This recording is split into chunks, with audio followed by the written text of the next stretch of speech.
right, everybody, welcome back to the show. We're here today on our Total Wellness Tuesday episode of the week. We're going to be going over the 21-day Daniel fast. There is a 10-day version, so if you're looking for the shorter version, you are welcome to do this. I'll give you a bunch of different options that you can use here today. But this is an interesting one because I've studied fasting for a long time, since the 1990s. And the way that I studied it was simply based on how to reduce inflammation in the body and also for body transformation for a lot of the clients I was working in. Then by about the year, let's say 2008, 2009, I started using it more for autoimmune issues, more for cancer prevention, let's say. But let's take a step back and have to give you my disclaimer. Not here to provide any medical advice, medical treatment plans, medical diagnosis, or medical cures in the podcast. You know that, but I have to say that. And what I wanted to share here today, though, is that I do believe that this level of fast is one of the healthiest things you can do. Now, inside of my practice, full disclosure, we do quarterly functional medicine detoxes. We feel that it is the absolute best thing that you can do for the human body, like without a doubt. But there are deeper levels to fasting, which I'm going to be getting to this fall. It's not for everyone. And to be honest with you, I don't necessarily think that everyone should do it, especially out of the gates. It is my belief that everyone should do a 21-day functional medicine detox with all of the support that comes along with it for your liver for phase 1 and phase 2 detox, as well as bile release and kidney support. But after that, there are deeper levels of water fasting and other types of fast that I will share with you this fall. It has been 10 years since I've embarked on a longer, deeper fast. I've been using my functional medicine detoxes, no doubt about it, but I believe that there is real merit to doing a longer water-based fast. Again, it should be done for most people under medical supervision in the fall. I'll talk more about it as I go through it myself. There are places that you can go to do this. And again, it's not for everyone. It is not, especially right out of the gates, the best thing for everyone, since you're not going to feel well at all. There should probably be a period of time doing something like the Daniel fast that I'm going to talk about today, where it's a gentler form of fasting that you can then move into more of even the biblical ones that are talked about as well today. Why do I call it biblical-based fasting? Because this fast is actually from the Bible. And I learned about this specifically. And again, just for everyone out there, I'm a very spiritual individual. I don't necessarily associate with a particular religion. I grew up with a particular religion, but I respect all of them. I really do. And I believe that there's a lot of merit to many of the good books. I really do. And so what I want to share with you, although I've read the Bible myself many times, especially growing up, since that was the specific denomination that I was a part of, what I want to share is the health-based perspective of it. So you're not coming to this podcast for most likely your spirituality or your religious-based beliefs. I want to share, though, some of the deeper lessons that I think can be gleaned from this and that have been passed down from Ayurvedic-based medicine to TCM and then all the way through the, of course, traditional naturopaths. And so the one we're going to talk about today is the Daniel fast. The Daniel fast is specifically based on, again, I've talked about this before, the Bible, but it's in two different passages. And I'm going to share this with you. And I always want to give credit where credit's due. I actually learned about this. I don't know how someone sent it to me, but Dr. Josh Axe. I met Dr. Axe once. Great guy. He walks the talk. There's no doubt about that. And so, again, I always like to promote good people. And so if you know Dr. Axe, feel free to share this with him. But I saw that he spoke about this, and I know Dr. Axe is a very religious individual. And he talked about it in two places. So basically, Daniel 1:12 states, "Please test your servants for 10 days and let them give us vegetable pulses to eat and water to drink."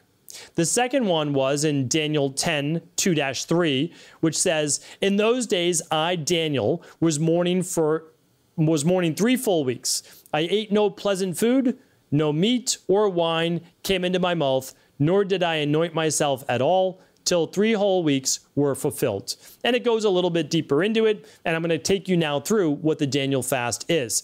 I look at the Daniel fast as a simple food diet, much of which, again, we include our functional medicine detox is taken from functional medicine, so the best of state-of-the-art medicine, combined with Ayurvedic medicine, which is the oldest form of medicine in the world. So what you have is kind of old meeting the new. I believe it's the best of both worlds. The Daniel fast, though, requires you nothing except to look at food. And so really, again, what he talked about in terms of pulses was fruits, vegetables, beans, water. But I'm going to give you a little bit more caveats than that. So essentially, when we look at it, it was water, especially if we're talking about back in the day. We're looking at vegetables. This could be both fresh, raw, and or cooked. Many people, and I'm not saying you need to do this, especially if your digestion is not strong, try to do about 80% raw when they're doing more of a diet like this. But again, if you have bloating or gas or weak digestion, raw vegetables are gonna be really difficult for your digestion. So they can literally be frozen. Try to buy organic if you can. I'll link up a podcast today. I'll link it up at stephencabral.com/2755. And that will be on the Dirty Dozen and Clean 15 from this year. So if you can't buy organic, okay, then search for the Clean 15.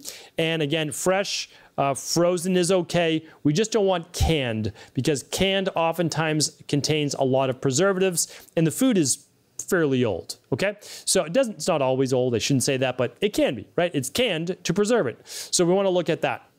Now, in terms of fruit would be a great one to have raw, right? So not necessarily cooking your fruit or drying your fruit. Dried fruit is not as great as the natural. You can eat way more dried fruit than you can actually fruit that's about 90+% water. So fresh, cooked is okay, but again, try to get that fresh, raw in there. And frozen would be okay too, especially if you're making smoothies or items like that. Whenever possible, if you're dealing with hormonal issues, you're dealing with blood sugar issues, try to go with the lower glycemic berries. Even things like kiwis, tart green apples, those are fairly low glycemic as well. Another one that you can add in there is grapefruit. Really great when you're doing any type of, I'm going to put this in air quote, cleanse or detoxes. Okay. So again, try not to get any canned-based fruit. It might taste sweet. It might taste delicious. It pretty much is quite adulterated, and I don't necessarily know that I eat it. Also part of the Daniel fast, and then I'll take you through how to do it, would be whole grains, okay? So we're talking about, let's say, wild rice. We're talking about oats, quinoa, millet, amaranth, buckwheat, and maybe even barley. I'd be careful with going for any types of breads and pastas and wheat-based products, just because you very well may be more sensitive to it. The wheat that we have, especially in the United States, is nothing like the wheat that was around 10,000 years ago. Well, let's not go 10,000 years ago, though wheat was around. Let's go 2,000 years ago, okay? So when we're looking at that, you'd want to find more of an ancient grain if you wanted to do that. You would look more for a spelt or a farro, or you'd look more like at even rye would be more of an ancient lower gluten, lower sticky based gelatinous or gliadin, high gliadin based grain, okay, which is the protein in wheat. So that's what you can look at too. And then you have beans and legumes. There's also one more category, beans and legumes. Could be chickpeas, could be hummus, could be, garbanzo beans is the same thing. Could be, lentils, dal, black beans, etc. All of those are fine. And if they are canned in any way, make sure that there's only really one ingredient, which is like beans, and then try to soak them, try to clean them very well. And all of those are great. One of the ones that I'm really enjoying lately is the sprouted and organic garbanzo beans. Those are quite good to add to basically any meal. So those are going to be your protein. And then the last one is nuts and seeds. Sprouted are always best. Raw sprouted is absolutely the best, closest to nature. So that is the list. And really what you're looking at then is just a plant-based vegan diet. You might say, but meat is the most nutritious food in the world. Again, I've never denounced that or said that that isn't true. But it is nice for a period of time because people didn't have meat literally every single day. That's something that we need to think about, right? And the body can go through a period of fasting. And in the first place, why you want to fast is actually to be able to get into a deeper state of autophagy. Now, it's not going to happen to the same degree as you would with a functional medicine detox or a water fast, but it will to a greater degree when you're not eating animal-based products like dairy and meat and chicken, poultry, however you want to look at it. And the reason is that those items are far more anabolic. They're going to push mTOR, which is growth and anabolism, to a greater degree. Now, again, if this isn't part of your routine right now because you're a bodybuilder or you're in really hard training or you're an athlete, I get it. And I'm not saying this is the right thing for everyone. What I am saying is it might be for the right individual. And so I do a podcast a day to try to reach as many people as possible. But the Daniel fast, this biblical fast, is an easy, very gentle way to get into, not necessarily what would be considered a fast, although I'm going to add some of this to it. It's a fast from a lot of the products that the average American or Westerner eats, and that is meat and poultry. So let's just go with chicken and turkey, and not too many people eat duck, but red meat, with pork, with eggs, with dairy products, with cheese. These are just very anabolic products. But you're also eliminating the fruit juices and pretty much all oils, except maybe something like a first pressed, cold pressed organic olive oil, right? And you can have a couple tablespoons with each whole food meal that you're having. But you're getting rid of everything processed. So basically all the other processed stuff that you might be eating in your diet right now. If it's a beverage that's an energy drink or anything like that, you're removing that. You can't have a cup of coffee. There would be no issue with that. And you can even do it with a natural nut milk without any of the preservatives or anything like that. But you're getting rid of the candy, the muffins, the pastries, anything processed. The ancient grains will be in their whole form, right? So if you want to do quinoa, great, or amaranth or millet, or those are all things can be in their ancient form. That's not an issue. It's going to have more fiber. It's going to be more challenging to digest, slower absorption in the bloodstream, less of a glucose spike. Okay, so now how do we, this is in of itself a fast. It's a fast from basically the rich foods of life. Like that's one way to look at it. And believe it or not, these have been shown then to be less anabolic, to raise then IGF-1 less, to get you into deeper levels of autophagy and AMPK, and to help potentially with breaking down weak mitochondria, potentially breaking down cancer cells, autoimmune-based issues, and much more. Now, the way that you can get more out of this is by incorporating a 12 to 16-hour overnight fast with it. And the earlier you start that fast in the day, the better. Most people now listen to the show know about an intermittent fast. We recommend most people in our practice end their dinner around 5 to 6 p.m. at night, ideally, and then they can start eating again then around 8 a.m. or so in the morning when their day starts. That's a good 14, 15-hour fast, which is plenty for most people. There is no magical number around 16. Literally none. It's radically different based on a person's bioindividuality. Some people wake up in the morning with low glucose levels. They've already been into a deeper level of autophagy than others. Some people, their blood sugar doesn't really come down overnight. Again, that's a unnatural rhythm of the body, but it doesn't matter then for that individual to do 16 versus the other person to do 13 hours. This is based on bioindividuality, not social media science, right? Like we really have to keep that into consideration because it's super important. And I want to make sure that we're always questioning our beliefs. I absolutely question my beliefs. I question real science. I question things I see on PubMed. I want to see multiple studies. I want to make sure it matches up with what they've said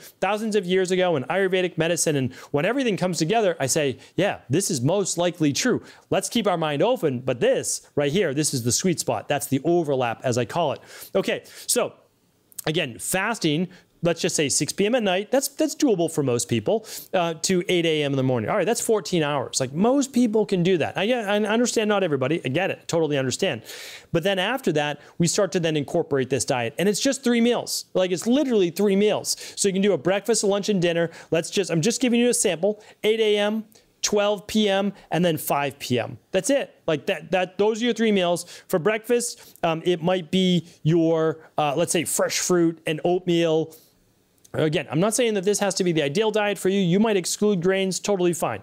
And then could be a smoothie at breakfast. And then at lunch, few cups of vegetables. You add in some chickpeas if you want, you're good to go. And then for dinner, you choose that what to be. It could be a big salad. It could be, let's just say a salad with hemp hearts on top, a little olive oil, diced carrots, put a ton of veggies in there, whatever you like, right? Whatever you're looking for. This will help with overall, again, health of the human body. It will help with weight loss. It won't help with weight gain for the most part. Understand that. I know that most people will lose weight following this particular diet, so you have to take that into consideration. But you can always go back. You can always go back to eating previous foods. But this right here is at least something to look at. The last caveat I'll add is this. Some people add Himalayan sea salt, rock salt, Celtic sea salt, Redmond's real salt, and I think that's based on the individual. For those people that drop a little bit in blood pressure, who get a little bit maybe lightheaded or dizzy when standing, again, I'm not giving you any medical advice, that might be an individual who needs a little bit more sea salt, right? But if you're someone with hypertension, higher blood pressure, at least for a period of time, this high potassium diet may very well balance out some sodium chloride levels that would get the body back into balance. Again, I have a whole podcast on can you overdo salt? And I give you the equation, right? Again, these things are not so cut and dry. It's all based on bio-individuality. And so hopefully this was helpful. I'd love to be able to do a follow-up if that's of interest to you. Love to be able to answer any questions you have in the comments to the best of my ability. So just let me know. And again, if the show is helpful, feel free to share it with anyone you believe it could serve. Today's show will be over at stevencabral.com/2755, and I'll link up other pertinent shows that will help you with this topic too. Take care, everybody. Have an amazing day.